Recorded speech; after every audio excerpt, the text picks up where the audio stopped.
The presentation of Anarchism, a social philosophy which aims at the emancipation, economic, social, political, and spiritual of the human race. The emancipation. Anarchist Essays is brought to you by Loughborough University's Anarchism Research Group.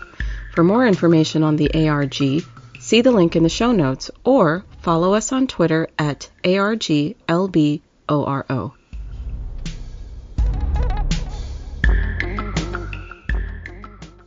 Anarchy is Love by Carne Ross. I used to think that anarchism was just a political philosophy. I was wrong.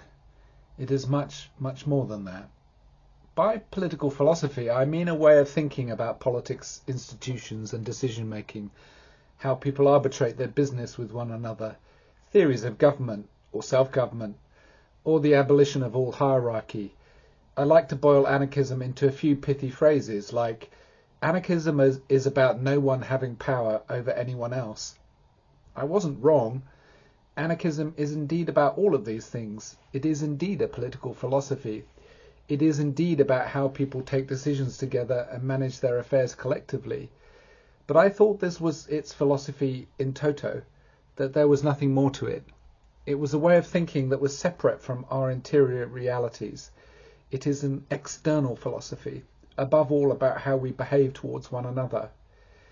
These ideas take you far in analysing the current political and economic situation and working out how to reform it and replace it. In place of a top-down system of government, we need a system where decisions are made by the mass, including everyone with a stake. In place of an economic system controlled by the few with massive wealth, we need one where shares are equal, both in terms of wealth but also in terms of agency, where everyone gets a say over the economic affairs that affect them, whether in the workplace or society at large. The individual and society are at the heart of this idea. Individuals must be free to act as they please, but always taking into account the needs of others, a fair and equal negotiation. This isn't the most purely libertarian form of anarchism, of course, more socialist libertarianism. But who is that individual, and how do they think? Anarchists are skeptical of formal religion, seeing it as another form of social control, where agency is denied the individual in favour of a rigid orthodoxy, enforced hierarchically, most often by men. The claim that God exists is seen as a veil used to conceal many human wrongs and injustices, excused as a universal salve and explanation. Anarchism rejects religion. No gods, no masters. Thus, I had been sceptical of those who sometimes called themselves spiritual anarchists. What is spiritualism but another kind of religion that confuses and misleads us from our earthly realities? I saw what loosely can be called spiritualism as narcissistic and selfish, with its focus on the individual soul and its needs and expression. Some of those I saw talking of spiritualism retreated from the battleground of society into drugs and other forms of refuge, both physical and mental. The battle is in our cities and streets, here and now, I argued crossly.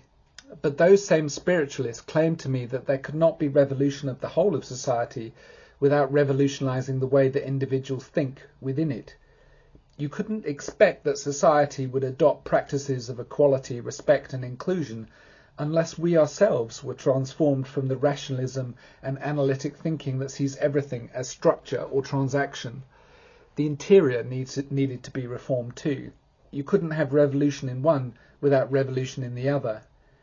I have come to think that they might be right. At the heart of all anarchism is how we treat other people. Anarchism demands that this treatment is always respectful and egalitarian. No one can coerce another, whether by overt means or subtle.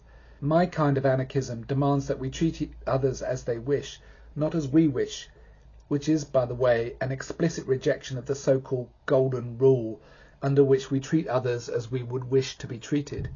Instead, we must attend to what they say they want, not what we think they want. We must give up all notions of domination, of influence, and getting others to do what we want. We must give up all power. I once worked in government. I was agog with power. convinced that I worked among an elite few who understood the needs of society, in my case in foreign policy and diplomacy, better than society understood itself. This fed my ego and structured my life around career and status. It has been a hard road to abandon these pillars of my sense of worth and self. If I don't have power, what am I? If I cannot tell others what to do, what value do my ideas and wishes have? If it's just me, what am I? I have found that I need to believe in something. I'm not sure what I would call it, but I suspect that my spiritualist friends would call it just that, spiritual need. It's a belief that there are values and meanings outside ourselves, but which animate and inspire our interior realities. Religions might name this thing God, expressed through litany, but my litany is anarchism, and I'm not willing to call that guiding spirit God. It is more earthly, it is more human. I identify it by observing the core of anarchist practice, the interaction with others, how we treat other people. In anarchism, that interaction must be guided by consideration and caring, the putting of the needs of others on an equal footing to our own. At least, in its most extreme iteration, it is the erasure of self. Lao Tzu talks about it in the Tao Te Ching. It is having power by giving up all power. He reached this conclusion thousands of years ago. It is a harmony between how we see and treat others and how we treat ourselves. There is a word for this practice. It is love. Without this spiritual core, anarchism struggles to make sense. If it is judged in the terms of current capitalist culture, it is not necessarily a more efficient or productive practice. It does not necessarily produce more goods or make more money.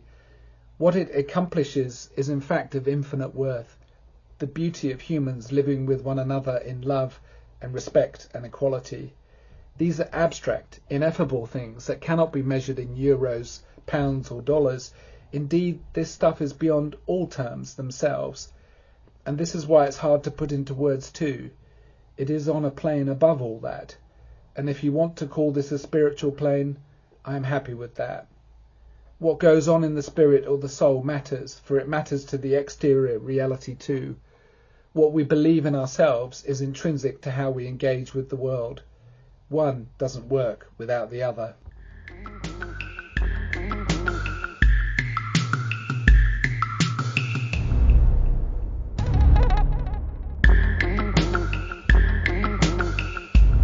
Thank you for listening. To help others find anarchist essays, please rate and review us wherever you find your podcasts.